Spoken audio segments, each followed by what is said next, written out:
G'day and welcome to another edition of the GameFace SFNL Division 1 Footy Show. Big show coming your way this evening. A few top stories. We've got the St Kilda City coach, newly appointed St Kilda City coach, Matt Hoy, in the studio. Plenty happening down at the Saints. We'll touch on all of that. Several big signings down at St Kilda City as well. Cheltenham, they finally knock off Dingley after a few attempts. An absolute thriller down there at the Den. Hyatt, they're off the bottom of the ladder. And Robbo here tonight. It's a bit disappointing. He's off at Channel 10, making a name for himself in the TV world. I'd like to think GameFace is where he made his start. But before we go any further, let's have a quick look at what's happening in the world of the SFNL Division 1 competition with another GameFace app update. G'day guys, if you weren't checking out the GameFace record app this weekend, this is what you've missed. In Division 1, the big result was Cheltenham, who pulled off a last-gasp victory over Dingley at the Den. Dylan Weikart slotted the match-winning goal with the last kick of the game, giving the Rosellas a 3-point victory. There are also plenty of celebrations down at Hyatt. They lifted themselves off the bottom of the ladder with their second victory over Oakley District this season. In the other results, East Malvern's strong last quarter was enough to see them get over the line against Morty Alec. Port Melbourne Colts took the points over local rival St Kilda City at the Peanut Farm, while the Dogs are too good for the Demons in the Bentley Derby. Plenty of close results in the reserves as well, with St Paul's, East Malvern, Port Colts, Oakley District and Dingley the winners. In the ladder, St Paul's remain on top while Cheltenham and Dingley have traded places and Port Colts jump back into the top 5. So plenty of interesting results there in round 10 of the SFNL Division 1 competition, and looking forward to getting stuck into a few of those. Introduce, off the top as he's always here, Benny Lockwood, knows everything about the SFNL Division 1 competition. Great to have you as always, Lockers. How are you, Will? Yeah, good to be here again. Great round of footy. We said last week it was going to be a great round and it lived up to it. A couple of upsets and a couple of really close games. So yeah, fantastic round of footy. Absolutely, and as I said off the top, delighted to welcome Matty Hoy into the studio, just taken over as coach of St Kilda City. Welcome to you, Hoyser. Thanks for having me. Been a big couple of weeks down at St Kilda City, as we said. You took over from Rick Bean a couple of weeks ago. A bit going on in that space. Tell us about the circumstances that led you to take on the coaching role. Yeah, so I received a call off Rod Gamlin in the week leading up, and sort of said they'd mutually parted ways with Rick. And I sort of came in for an interview on the Tuesday afternoon, straight after uni, and I was straight into it that night. So it was good. Because you're involved there as the under-19s coach, and you've been involved for quite a while, do a lot around the scenes. It's a nice feeling to get the senior coaching gigs. That's something you've always looked towards doing? Yeah, I did definitely. Probably not as early as I have received it, but it's always been a job that I've sort of set my sights on moving forward. But, you know, a lot of my mates are at the football club, so, you know, it's a great opportunity for me moving forward as a senior coach of the club. Absolutely. How do you get on with Rod, mate? Rocket Rod. He's an interesting character, passionate. Yeah, I love Rod. Man. Yeah, Rod's a really good guy for the football club. He puts in a lot of time, and you sort of have to be around the club to sort of realise the work he puts in. His whole family, don't they? Yeah, his wife's the cook, his mum's the cook. Yeah. It's all hands on deck with the gambling clan down at the Peanut Farm. Yeah, no, Rod's an interesting guy. But no, I've got a lot of respect for Rod. He does a lot of hard work around the club, and it probably wouldn't be the place it is without him, to be honest. Probably wouldn't even be standing without him. As like I said, that whole Gamlin family, they put in a tremendous amount of work to keep that up and going, and they, congratulations to you guys doing a fantastic job. Of course, a big couple of weeks. The transfer deadline was yesterday, and a couple of big names just floated through. Managed to pinch a couple, probably none bigger than ex-Hawk and Kangaroo Billy Hartung, probably the one that everyone's most interested in. Tell us about how you got him over the line. So his mate Jordan de Backman, who's actually a housemate of his, I've been chasing him for probably 2 or 3 years to get him down to the football club. And he sort of sent me a message 3 weeks ago and sort of said he's interested in making a move mid-season. And I didn't actually hear anything from him for 3 weeks. And then on the Monday of, he sort of said, look, me and Billy want to get on the move. What can we do? I passed his number on to Rocket, and Rocket made it happen. Yeah, it was good. It was sort of something we weren't expecting, but it's good for us moving forward as a football club. The comp, and Malcolm Newon returns, captain last year. Yeah, a couple of years ago. Yeah, real good fella too. So good to have him back on. Yeah, no, and he was a star on the weekend. He played really well for us, so it was good to have him back. Yeah. Absolutely, he's a quality person as well as a footballer, is Malcolm. So fantastic to have him back in the red, black, and white. A bit of up and down, sort of patchy form for the first sort of few rounds, but you seem to have taken it since you've taken on the reins. You've seemed to get them going in the right direction, and the results are starting to go. Obviously, you didn't get the chocolates on the weekend, but some positive signs over the last couple of weeks. Yeah, look, the win against Morty was good. It was solid, probably 3/4 of good football. And then against Dingley, we sort of lapsed for 15 minutes and they kicked 5 unanswered, and sort of we lost by 11 points there. And then on the weekend, 7 unanswered early. I think I was just saying the lockers off the top that they had probably 17 of the first 20 inside 50, so we were on the back foot right from the start. But to our credit, we got it back to 11 points. You know, a couple of things didn't go our way when we had the momentum, and they kicked a couple of goals, and it's sort of that's just how it ended. But we're playing good football. Just got to get consistent for 4 quarters. Yeah, that's where we're at. So obviously you get a bit of a change in style from, and obviously not ideal having a new coach come in halfway through the season, but you seem to have got all your charges on the same page and going in the right direction. What's the vibe, I guess, down at the Peanut Farm amongst the senior playing group? I think the vibe's always been there as a football playing group in the seniors, and you know, with the 19s guys, and we've got a lot of Indigenous guys and Islanders, so they sort of bring the vibe with them. So it's always been good. You know, the results probably haven't been going our way for the last 3 or 4 years as well as we probably would have liked. Playing finals footy last year and then sort of a few outs and a few wins doesn't help. And then obviously Rick parting ways with the football club, you know, again. So yeah, the vibe's great. You know, good numbers on the track. It's been really good. Yeah. Fantastic. And big game this week. Port Colts obviously was a tough result for you, but then East Melbourne. So you know, probably almost a must-win game this week. Yeah. To stay in contention with the final 5. Yeah, absolutely. You know, I was just saying to you, Locke, is that you know it's probably the one we need to win, and if we don't, we sort of turn our eyes to 2020. Yep. And sort of trying to keep those guys at the club, because given our points issue and all that sort of stuff, if we can keep these guys around for another year, you know, 1 point off a lot of those guys moving forward will help us in 2020. But there's no doubt, you know, we beat East Melbourne earlier in the year under Rick. You know, Chris Carey and a few of those big movers for them. If we can sort of nullify them, I've got no doubt we can get the result. Absolutely. We'll touch on that game a little bit later on in the show. But another big game on the weekend was Cheltenham and Dingley. They're both absolutely flying. They played out an absolute cracker down at the Den.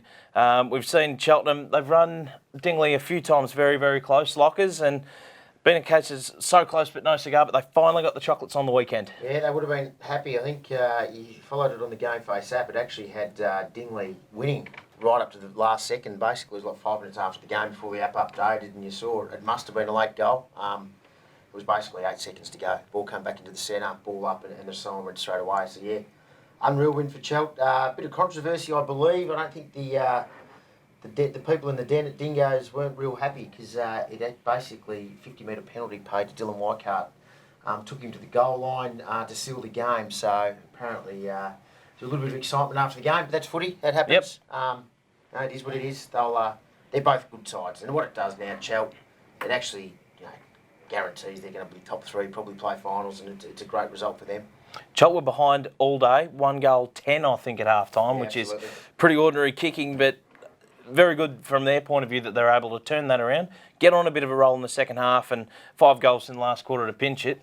Desi Ryan would certainly be pleased. I would be, absolutely. Well, he's always said once he got the side settled and got the cattle, which he now has got, they were going to be contenders. So everything he said is turning out this year so far. And guys like Dylan Weikart now, he's played 9, 10 games in Southern. He's actually got the pace of the game and adjusted how he has to play.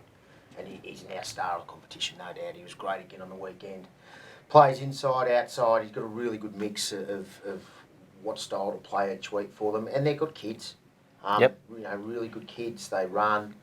So yeah, they're probably rightfully so now flag favourites.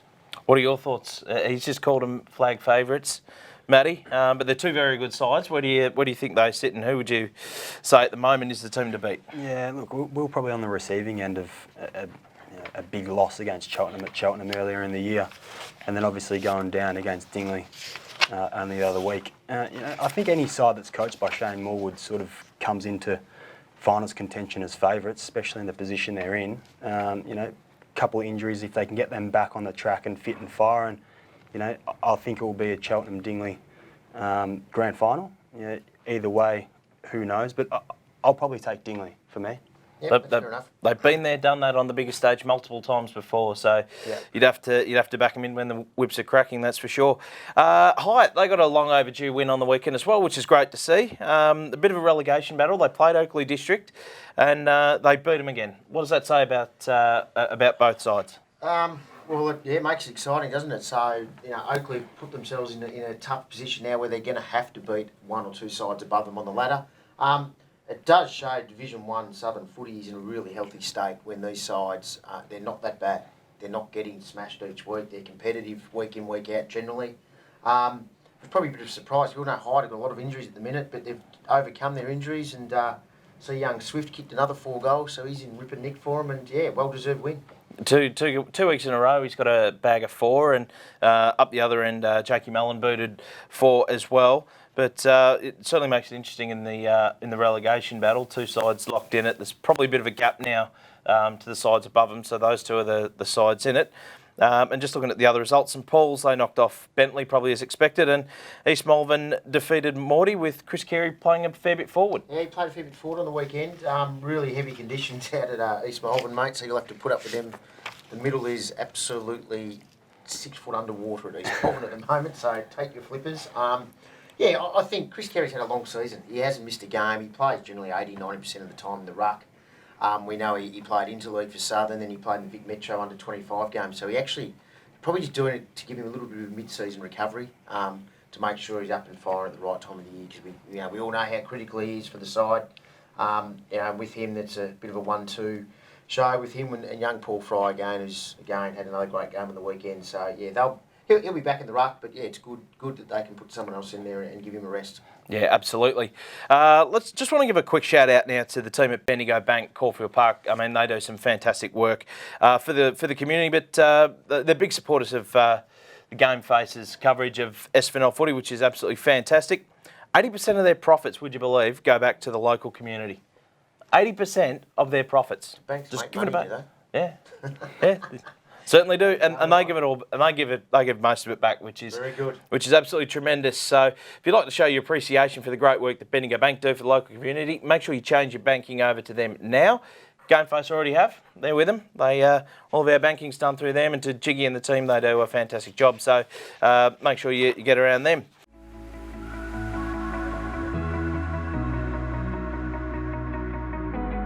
If your bank isn't doing the right thing by you, change to one you can feel better about. Of course, now time for the Division 1 Team of the Week. Thanks to Bendigo Bank, Caulfield Park, of course. Big week in footy. I'll let you kick it off. Lockers with the backline. Backline, Reece Pete from St Paul's having a great season again. Daniel Harrison, probably most improved player. Chelt, he's obviously played, I think he played at Berwick prior to coming across to Chelt. I think it's his 3rd year now. Fantastic key position backman.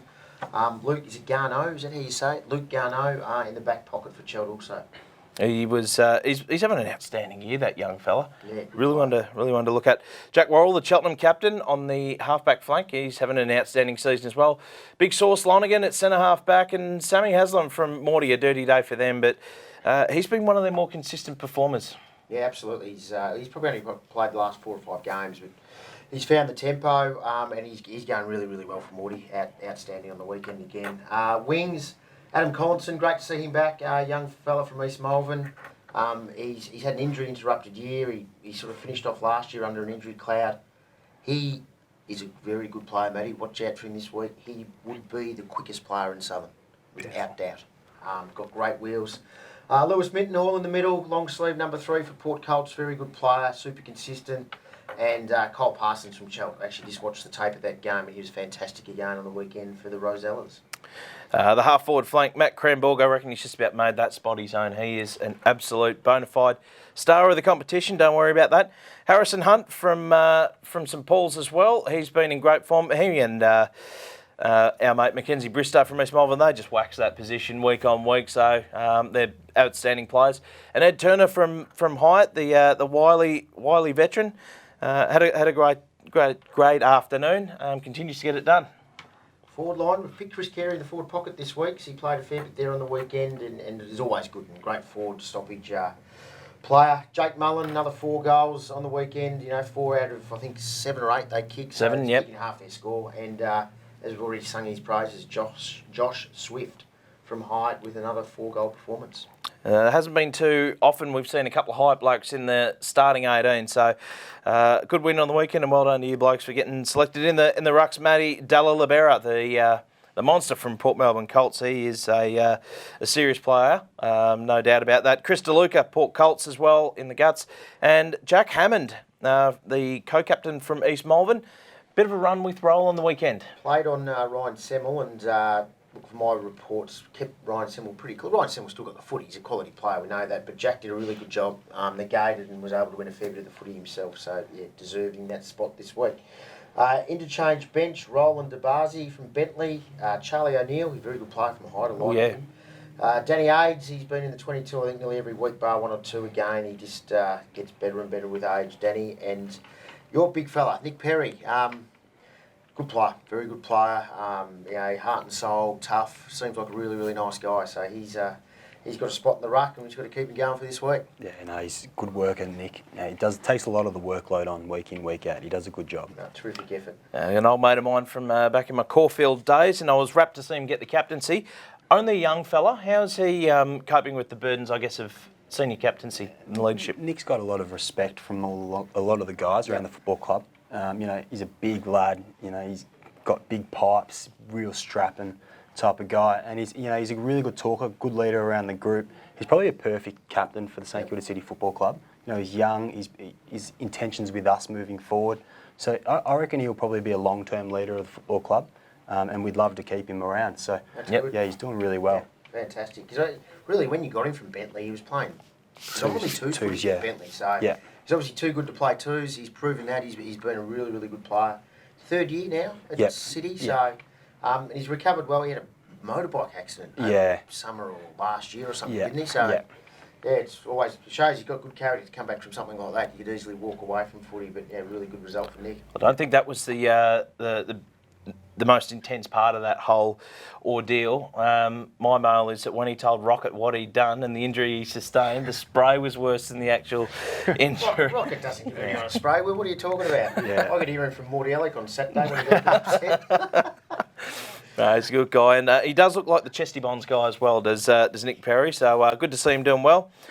Alrighty, the round 11 fixture, some big games coming up, brought to you by Melsafe. We'll kick it off with St Paul's versus Morty Alec, an important game for Morty Alec, no doubt. They want to keep touch with the top 5. Big test against the Doggies at the Kennel. Huge test. I'm not going to go against St Paul's though at home. That round ground, they play it really, really well. I've obviously fired Matty Kremborg up. I actually watched a bit of the vision on the weekend, and he's rolling with the hair out. Looks like Conan to try and get some more votes to win a 3rd medal. But he definitely stood out in that number 88 Guernsey. I think St Paul's will be too strong at home. Your thoughts? Yeah, I'd probably say St Paul's at home. Wide spaces there. They spread you wide. They probably don't play. They're probably the best home ground advantage in the comp, in my opinion, other than probably Dingley. But St Paul's will be a good side, and I reckon they'll knock off Morty Alec. Yeah, I think St Paul's as well. And if there's one player that doesn't need to do something different, like a big number or wild mane of hair to attract the umpires' votes, it is Matty Kremborg, who is an absolute star.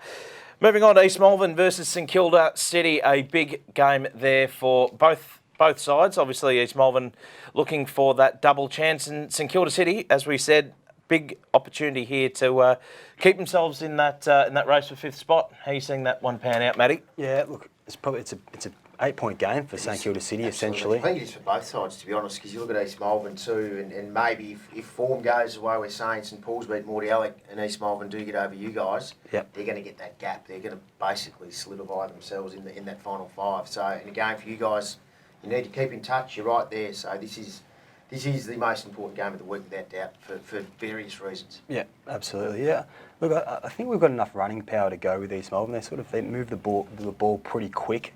and sharp. You know, they've got a lot of tools. So if we can nullify that and get our movers in the right spots, I think we could beat East Malvern. But it's going to be a tough task. But I reckon, no doubt, will be a big chance. I don't think there'll be much in this come the end of the day, and obviously you got the bragging rights last time you played them, so you certainly know how to beat them. Home ground, I think, and the condition that it's in, they've played there now a couple of weeks in a row, and it's been wet, it's been really ordinary conditions. They've probably acclimatised themselves to the condition of that ground. Obviously playing several games in a row there really helps. I reckon they will probably get up just. But I'm really looking forward to seeing a competitive performance from the Saints in this one. It'll be an interesting game, see how Billy Hartung goes, because we know he's got elite running ability. So there's a fair bit of room out in East Malvern, so it will be interesting to see what Robbo does. I'd suggest Billy may have company for the day. Who that may be, I don't know. It could be Jack Hammond again. He's an elite runner himself. So, yeah, it'd be interesting to see how he goes in his first game. I'd advise him to steer clear of the middle. It looks ordinary, to say the least. Cheltenham versus Height, the next game. Probably, I think, a one-sided contest, this one. Cheltenham, very good form. Height, obviously, coming off a bit of a win, but I'm not sure they have what it takes to take on Cheltenham at their home deck and beat them. Matt, your thoughts? I think Cheltenham pretty easy here. Yeah, Cheltenham win this one. Height, one thing about Height, though, they're pretty plucky. They'll go in with the game plan. They'll try and keep it low scoring. They'll be in the game for periods. Are they good enough to win? Probably not, but I think it might be a little bit closer than people suggest. As you said off the top, mate, there haven't been too many games in which Hyde have been really blown out the water this year, despite the fact that they've lost so many of their top line stars through injury. So it's a credit to them, and hope they keep plodding along nicely. Oakley District versus Bentley, another interesting one. Oakley District now looking to get off the bottom of the ladder, play host to the Demons, who were reasonably competitive against the ladder leaders last week. Lockers, I'll throw to you on this one. Who are you thinking is getting the chocolates here? I'm going to go with Oakley Districts, just on a hunch. On a hunch? No Jed Lamb, no Bentley maybe. I'm not sure, but no, I think, as again, I've said this, Oakley's a real prick of a ground to play on if you're not from Oakley. It's shocking. Unless you're from Oakley, obviously nothing wrong with the facility, but I think Oakley might just have a bit to prove this week. Dom will get them fired up on the track. They'll have a solid week and come out, and I don't know if Bentley have got anyone that can play on Jake Mullen, to be honest. He's a star. He's in very good form. As we said, 4 goals on the weekend. Matthew? I reckon I'll go with Lockers on this one. I'll take Oakley Districts and Jake Mullen kicks the winning goal. There you go. There you go. Beautiful. Well, I'm in the minority here. I reckon Bentley might get up in this one. If Height can knock off Oakley District at Oakley, then Bentley can. They're not a bad side. I think I underestimated them a little bit at the start of the season. And a massive game here, Port Melbourne Colts taking on Dingley. Still a little bit of conjecture as to where this one's actually going to be played, boys. I know the Colts were looking at playing that at Port Borough's VFL ground. Now I'm hearing there's a little bit of debate about that one, so a couple of issues there. I think it will happen. From what my mail is, at what Port's the council and Port Melbourne have said no because of the weather. They don't want to wreck that ground. It got re-sowed last year, so I think they'll be back at that lovely ground at Port Colts. Which will work in their favour. I reckon if it was at the VFL ground, that'd probably swing my tip Dingley's way. But if it's at J.L. Murphy, I'm going the Colts. I'm not. Dingley will smash them. Big call. They're hard at it, Dingley. They've got tough midfield. Danny Aids. They'll be. I'll back Dingley to respond after last week's shot loss. Tip from you? It's a tough one. It is. Port Colts are probably a 3 or 4 goal better side, I believe. I reckon kick either way. I won't take a side. Beautiful, good, smart fence sitting from you, Matty. Unreal. Well, this man Ben Lockwood on the weekend last week went and controversially tipped a draw, which didn't eventuate, and that was the only difference that we had in the tips last week. Do we have to play that back? Did I say a draw? Yeah, you did. I haven't even picked one for East Melbourne St Kilda City yet either. I'll pick a draw again. I've got to get you back somehow. That'll be a draw. You'll get 10 if you get a draw, I think. Yeah. Automatic win. Alrighty, that's all we've got time for in this this week's edition of the GameFace SFNL Footy Show. Make sure you download the GameFace Record app from the App Store or Google Play. Get everything you need to know for community footy and especially Division 1 SFNL. Matty Hoy, thanks for taking the time out to join us this evening. Fantastic to have you on board. Beautiful. No worries. Thanks, Will. Best of luck on the weekend and best luck for the remainder of the season. Looking forward to seeing how you guys go. Lockers, again, thanks for your fantastic work. You, Matty, legend. Lockers. Unreal. You do a great job, do your Lockers, so keep up the good work. Make sure you join us again next week. Will be another massive episode of the GameFace SFNL Division 1 Footy Show. In the interim, make sure you enjoy a cracking weekend of Division 1 footy. That's all we've got time for. We'll catch you again next week. Bye for now. Get your game face on.